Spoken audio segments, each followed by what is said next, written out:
My name is John Jacob Mubarak, and I'm really glad to be here with you today. Thank you. Thank you for joining us.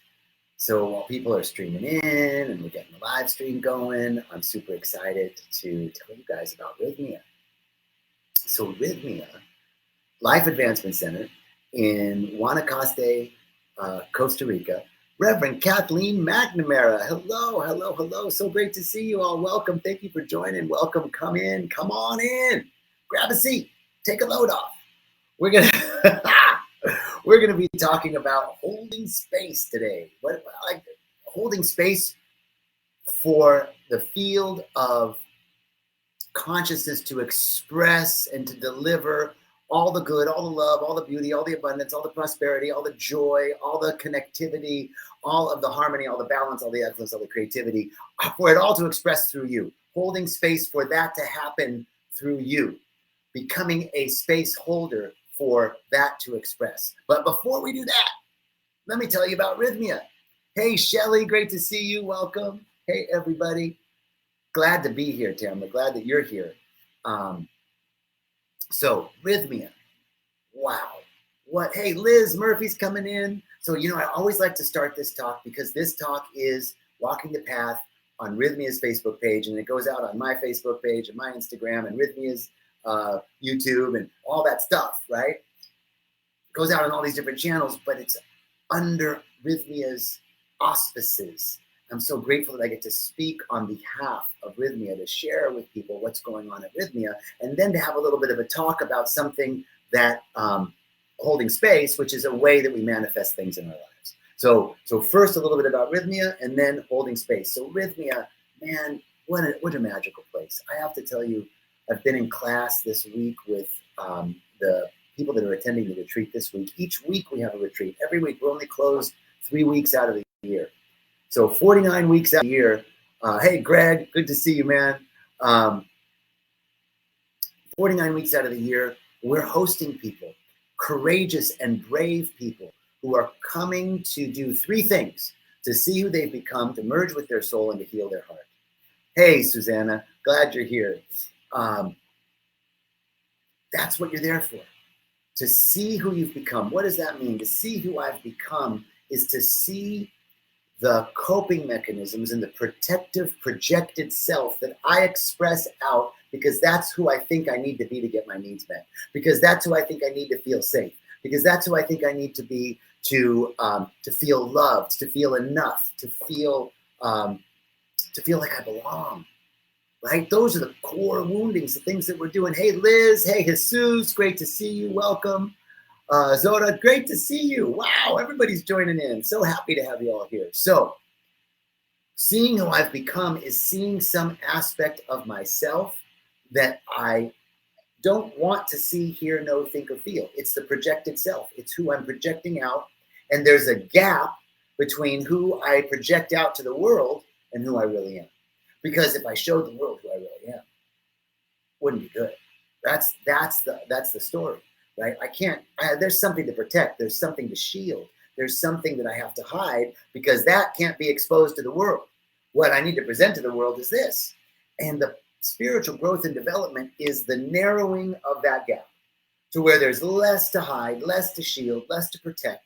And there's less of a gap between who I present to the world and who I am. So great I want to see what's going on here. Kelly says, first time catching the live. Great. Thank you from Newfoundland, Kelly. Great to see you. Welcome, welcome, welcome. And Vinny, what's up, brother? I'm so glad you all are here. So this is the aspect of seeing who we've become, seeing the projected mechanisms that we project out in order to protect ourselves, in order that we never feel like we're not enough, who we think we need to be to feel like we're enough, who we think we need to be to feel like we belong, who we think we need to be to feel like we're loved and safe. So that's the first part of what people are doing at Rhythmia, is seeing who we've become. Once we see that, that's a lie. We see the lie that we've been telling ourselves. I don't have to be anything other than myself. I just need to be me. And in fact, me being me is what the universe wants. The more me that I am, the more that I'm delivering that into the world, the more that is reflected back to me. Estella, hey, I'm glad you caught the live too. Liz, thank you. Little to hide. Thank you so much. So That's the first thing they're doing at Rhythmia this week. People are drinking medicine and seeing who they've become. Once they see that lie, that's the cornerstone lie, the keystone lie that's having us believe that we have to be something other than who we really are in order to be safe, belong, feel like we're enough, and to feel like we're loved. Once we see that, we merge back together. We're no longer split who we are and who we present ourselves to be. There's no space between that. We're now whole and projecting, and we're presenting to the world who we really are. From that place, we can heal. From that place, we can forgive the unforgivable. We heal our bodies, we heal our hearts, we heal our minds, we heal our souls. That's what's going on at Rhythmia every week. And I want to acknowledge all the people who are there this week, who are brave and courageous to take this journey of self-exploration and the expansion of consciousness. Because the fundamental belief is that it is through individual transformation that we create a world that works for the best and highest good of all. That's what we're up to. So if you're looking at the live stream on the Facebook page, you can see the phone number to call. If you're on one of my streams, look up rhythmia.com, call the number, talk to the people in the phone room. They are amazing. And they'll tell you a little bit more about how to come to Rhythmia. Okay, holding space. So the last time we talked about holding space, we were talking about, what is holding space? And that holding space is, a lot of people say, I'm just holding space for you. And traditionally, it's meant to be like, I'm holding space for someone to express themselves, right? Well, last time we talked about it, I was talking about holding space in the sense that you're holding not space for someone to express themselves, because they could be expressing anything. They could be expressing how shitty life is, right? Which is okay. There's a place to hold space for people to vent. In the midst of doing that, we want to hold space for the best and highest good. We want to see the possibility. We want to see the potential. So the consciousness that heals, if you want to help, if you truly want to participate in someone improving their lives, then you're holding space not for them to vent, but you're holding space for who you know them to be, the truth of who they are. You're holding space for their wholeness. You're holding space for their health. You're holding space for their wealth, for their abundance, for their prosperity, for their harmony, for their peace. You're seeing, no matter what the circumstances are, I know it looks really bad right now, but something wonderful is seeking to emerge. I see you might be facing a life-threatening illness right now, but I'm looking at you and I see you 5 years from now dancing. I see you thriving. I see you living your best life. You may be worried about, I have a client right now who's so sensitive. She's such a beautiful soul. And the environmental degradation that's going on is so troubling to her, and especially because of her kids. So she's having trouble seeing, how do I deal with this with my kids? We're holding space. My instruction to her, or my invitation to her, was to hold the space for her to see her kids living a life of beauty, see her kids thriving, see her going to her adult children's home for dinner, see her holding her grandbaby, see her kids married, see her kids graduating from college, see her kids, right? See them hold the space for what's seeking to emerge. That's how we become the co-creators of life. So that was what our last talk is about. Now I want to talk about holding space for your own vision. This type of holding space we might call holding the sacred space. And this holding space, it's so important that we hold this space. And here's when you want to do it. You want to do it after an affirmation. You want to do it after an affirmative prayer. You want to do it after a meditation. You want to do it after an amazing experience. You want to do it. You want to hold this kind of space when something wonderful has happened, when answered prayer has occurred, when an unexpected kindness occurred, unexpected good, when something fell into your lap. You want to celebrate these wins. You want to celebrate these synchronicities and these serendipities, this magic that the universe is delivering to you all the time. Because typically what we're doing is we're like, I got this problem and I need to solve it. And then something happens and the problem gets solved. We're like, cool, what's the next problem, right? It's like, okay, what's wrong now? What do I got to fix? The invitation here is you hold the space for just a second, just a moment. Stay in the vibration of, wow, this dissolved. This thing that seemed intractable, it dissolved. This problem that I didn't know how to solve, the solution came. This issue that I was having with my wife or my kid or my boss, it took care of itself. Everything was resolved. I was misinterpreting the situation. There was nothing wrong to begin with.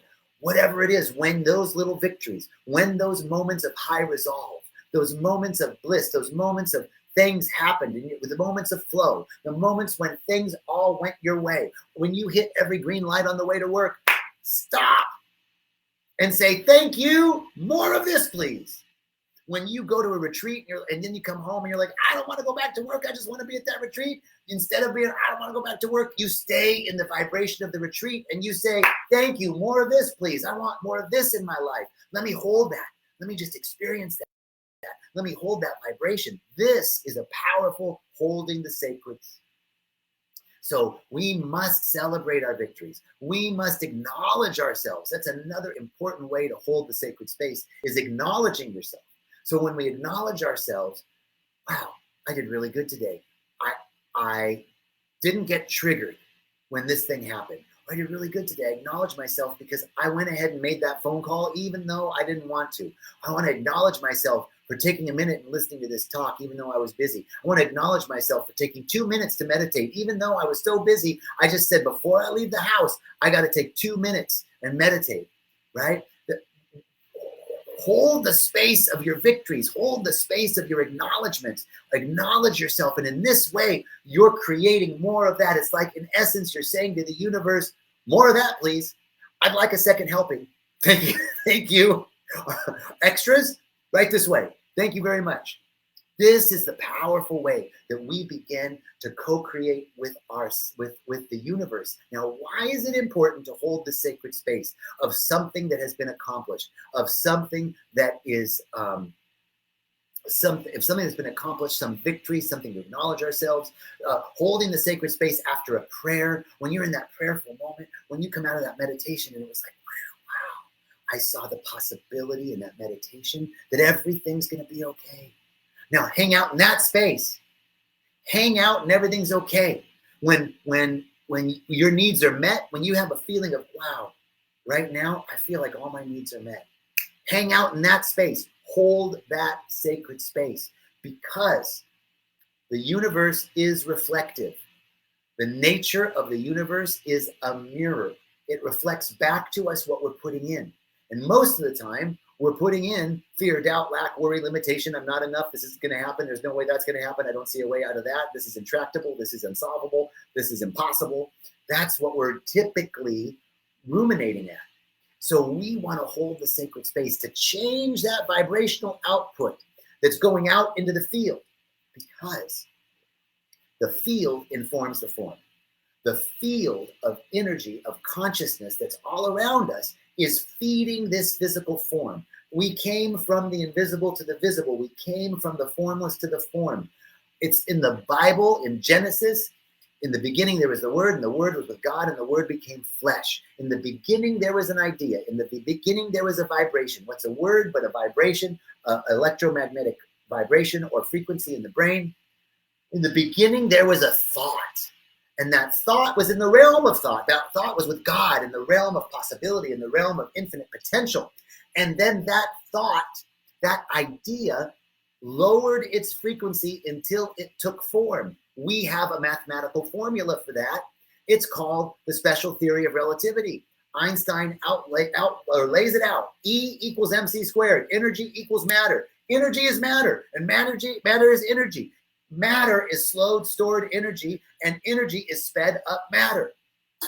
So, if the law is that things move from the invisible to the visible, from the formless to the form, if energy becomes matter, if what we think about we bring about, then we want to hold this sacred space.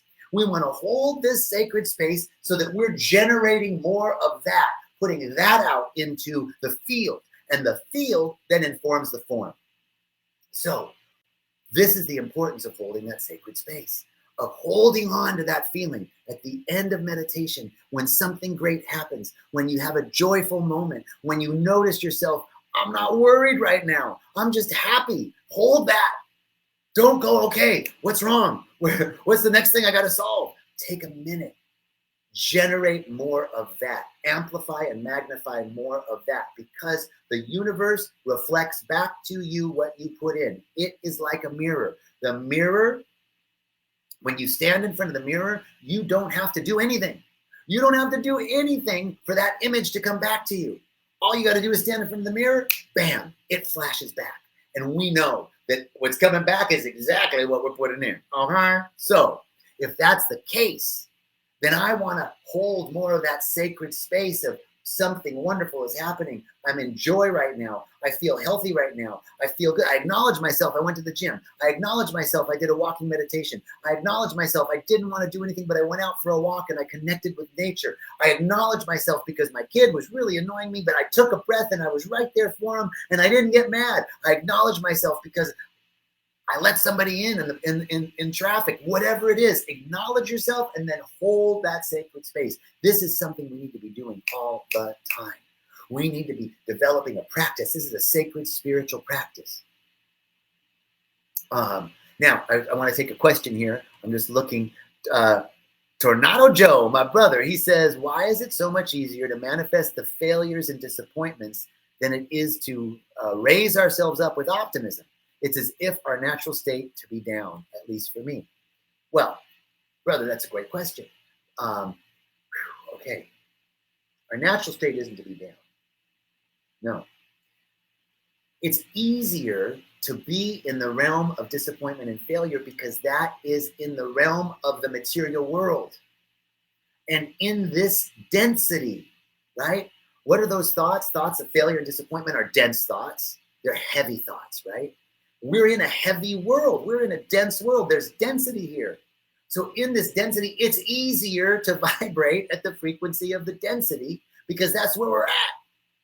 But that's the physical form. But who we are inside this meat suit is a luminous being of light. We're energy. We're energy in form. We're energy that's taken form. There is a part of us that is that high frequency, that high vibration. So it's easier to capitulate to what the five senses are telling us. In fact, that's the next point I want to make. Thank you, Joe. The next point is the art of holding the sacred space, the art of manifestation is denying what the five senses are telling us. Because the five senses are telling us that you're wherever you are and I'm here and we're separate. The five senses are telling us there's stuff out there that's bad and it's going to get us. The five senses are telling us that that person is sick and that person is poor and that person is fat and that person is right. We're seeing it's so easy because we're here. I can see it. I can touch it. I can taste it. I can feel it. That's got to be real. But the truth is that the only thing that's real is that which doesn't change. What's real is unchanging. What's real is true. What's real is eternal. That is the nature of God. That is not material. Everything in the material world changes. We're in the world of effects, the world of changes, the world of things, the world of getting and spending and late and soon. And this is our material world. Our job is to be in the world, but not of it. We have to be in this material world, but not of it. We're of a higher order. We're of light and luminosity and pure energy.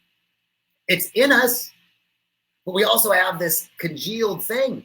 So we hold the sacred space. We deny what the five senses are telling us. That's not sticking our head in the sand. That's not being a woo-woo. That's saying, I accept this moment just as it is. I accept what's so. I'm not denying what's so. But what I am denying is that's all that's so. I'm denying that that's all that's so because I know there's more. And I know that what's more is infinite. I know what's more is possible and possibility and potentiality. There's a greater expression than just what we can see. Think about visible light and non-visible light. Red. There's a visible spectrum of light that's red. And then there's infrared and ultraviolet and all these other non-visible colors, but they're all still light. They're all still red. Infrared is still red. We just can't see it, right? But it's still, so it's part of the spectrum. So there's a physical part of the spectrum and then there's an invisible part of the spectrum. When we're denying what the five senses are telling us, we're denying that what's the physical part is the only part. That's all. We're denying that that's the only part.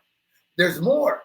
And we're jumping into that more. We're jumping into that field of the unknown. We're jumping into that which is not visible, but we know is real. We know that there's energy. There's things that we can measure. Science is giving us the ability to measure the electromagnetic field or the toric field around us.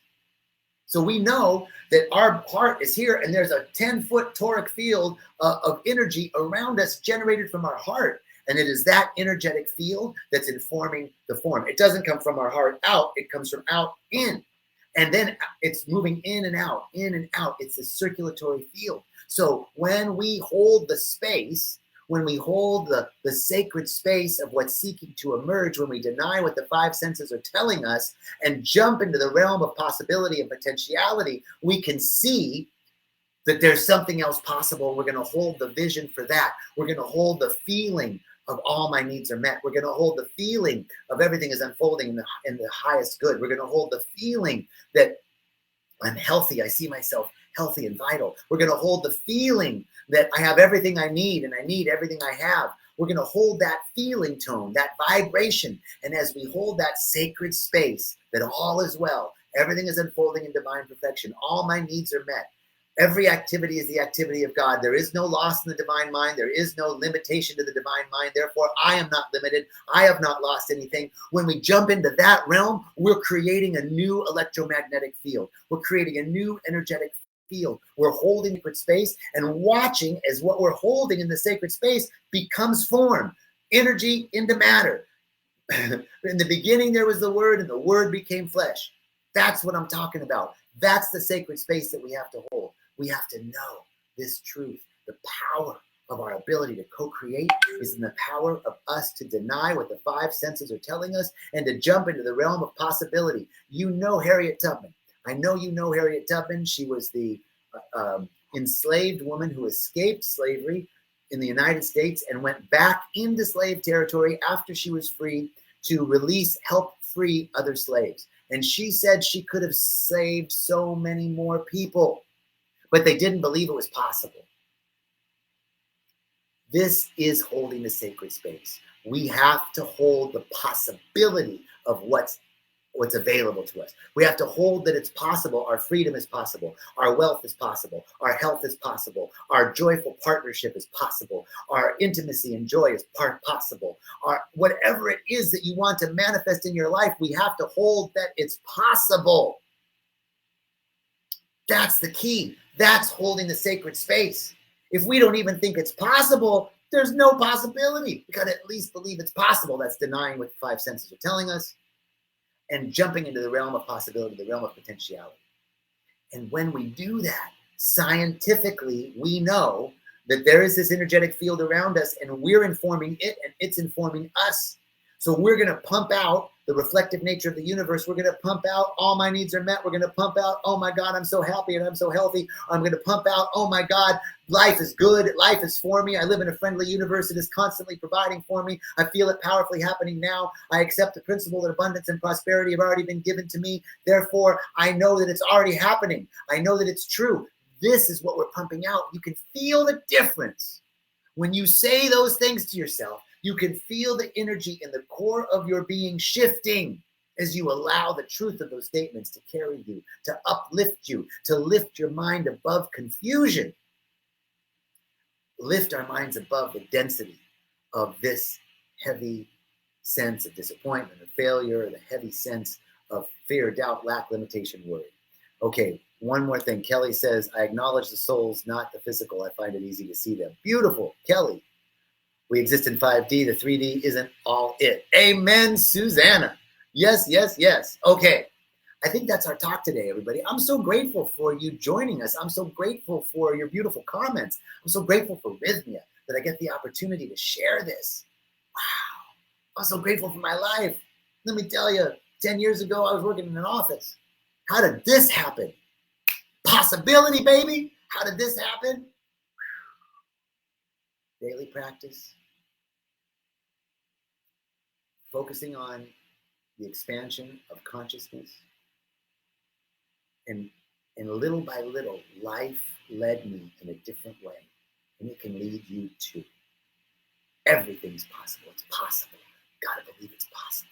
So we're just going to jump right now into prayer and just say, I'm so grateful for this day. I'm so grateful for this moment. I'm so grateful for this infinite possibility that exists for all of us. I recognize that infinite potential, that infinite possibility as the domain of God, the universe, the infinite intelligence, the one mind, the mother, the father, the presence itself. I recognize the omni-active nature of God. No outside to the source, no outside of the presence of God. Therefore, I know this truth that we are one with it. We can't be separate of the very source of life that's living us. We can't be separate from nature. We're nature.